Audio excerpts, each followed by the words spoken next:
So I kind of wanted to pick on just this thing because I noticed that BBC, or was it CNN, had reported that they are marching in Nigeria against gender-based violence, sexual violence, and rape. And then the same thing had happened in South Africa just previously with, just now actually in 2019 with the UCT student, Uyinene, who was killed. And then they've just had another case where another girl has been killed. And I wanted to find out what your thoughts are mostly on why we have a culture of victim blaming in Zambia as opposed to our neighbors or our regional partners. Well, I think it's important to mention that this victim blaming culture of rape victims is prevalent all over the world, including in Nigeria.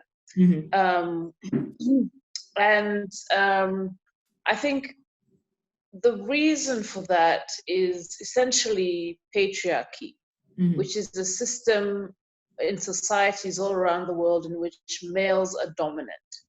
So most of the time, most people object to when they hear a child has been raped or defilement, as we call it here. People are outraged because they believe children are innocent. But that's not to say that that happens all the time, because there's also an issue of believing the child, because often it's a family member or someone that they know in society. And so the issue of believing the victim it becomes an issue. But in adults, we see it because people perceive that adults have lost their innocence. Therefore, they must have a role to play in the act. But I think what people need to remember is that rape is not love-making. Rape is a violent sexual act that destroys, violates the dignity of its victim, whether it's a man or a woman. That's what rape is. It's not making love. It's violence. And often there's also a stigma to it, because women are seen to be, well, societies dictate, and this is across the world, that there's a sense of a purity that's attached to, or virtue that's attached to women, so that they're seen to be soiled somehow if they're the victim of rape. So people also don't want to speak out about these issues. And there's just also an idea that men can't control themselves. So women are responsible for the situations and circumstances that they find themselves in. Yes. Is there the overarching? Is there the overarching? You might think that we protect the victimizer or the rapist in those cases, be it a man or a woman. Is there reasons behind why we might protect them? Like I said, there's a perception that men are less responsible for their actions. That women put themselves in situations that tempt men to appeal to their more primal nature. So that it becomes the responsibility of the woman to ensure that she's not raped. That's the perception. And that's why women are blamed when they do get raped, because they were like, well, look at what you were wearing. Why were you drinking? Why were you in that place? You know, all sorts of reasons that put the responsibility on the woman. And I think another thing to mention is often people don't think of rape as also psychological trauma. So they see the rape as purely a sexual act, when really the real damage happens after the physical healing. You know, it's the psychological trauma on the victim. The indignity of what happened to them is extremely traumatizing.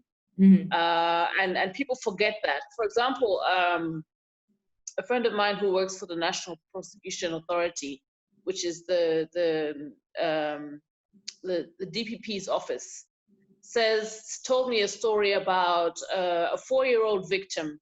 She was raped by two of her, I think it was either cousins or uncles. She was 4 years old. Mm-hmm. And, you know, the grandfather approached the prosecutor and said to her, you know, why are you prosecuting this case? Can't you see that the child is healed and is playing now? When really, deep down, the damage that has been done is yes, it's physical, but it's also psychological. Mm-hmm. And these are horrifying stories that we hear. Mm-hmm. And so I think even coming to these protests in Nigeria, Mm-hmm.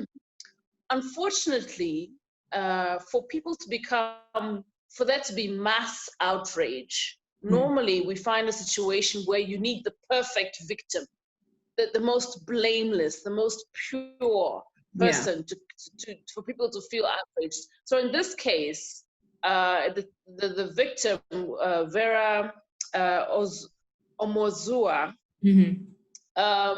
she was a 22-year-old student who went to study in church because it was quiet. Mm-hmm. She was a church girl who had considered becoming a pastor. So again, we see the idea of purity attached to the victim. And that's really what has caused people to become outraged. Mm-hmm. But just related to that, I think it's everything. Even in this Black Lives Matter these protests that we're seeing now, there have been so many Black people who've been killed at the hands of police officers in America. Mm-hmm. Why is it that we're seeing so much outrage now? Because the video clearly shows that there's nothing the victim could have done to prevent what happened to him. Mm-hmm. You know, you needed this perfect victim for people to feel this outrage. So unfortunately, that's what's happened. And the time will come for us as well. Unfortunately, we're not there yet. And it will have to happen at the hands of some poor woman or man or girl before we actually get to that point. That's the sad reality of it. Sure. Yeah. Yes. I just wanted to think about, what do you think are the potential solutions, other than, as you said, it would have to take, quote unquote, the perfect victim. But what would be the potential solutions to actually sensitizing a few more people on the fact that it is a psychological damaging issue, and to take it with the seriousness that it deserves? Because as you said, a lot of people tend to think that it's, oh, okay, well, it's physical, we'll brush it under the rug and you'll be fine. But then people need to start understanding that the victim will bear more care or more sensitivity when it comes to certain matters. So how, I mean, even just something as simple as the way we comment on social media, we laugh at the situation. How do we now start teaching people that, you know, there's a time and a place, and really when it comes to rape, that's not the time or the place? Well, my view is that really change starts at home. Mm-hmm. It starts as in terms of how you teach your children to respect women, and that women are valuable. Women are equal partners in society, and not playthings, not people to be trampled on or dominated.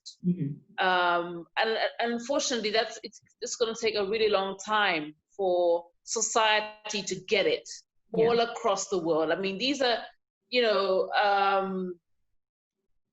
these are things that will happen over time with generations, and hopefully we'll get there. But really, the problem is at home. I mean, sometimes, you know, using the Black Lives Matter protest, when people see victims like George Floyd and what happened to him, helpless on the ground with somebody's knee on his neck, sometimes such images allow other people's eyes to be opened to say, yes, this is wrong, and that this victim didn't deserve to die.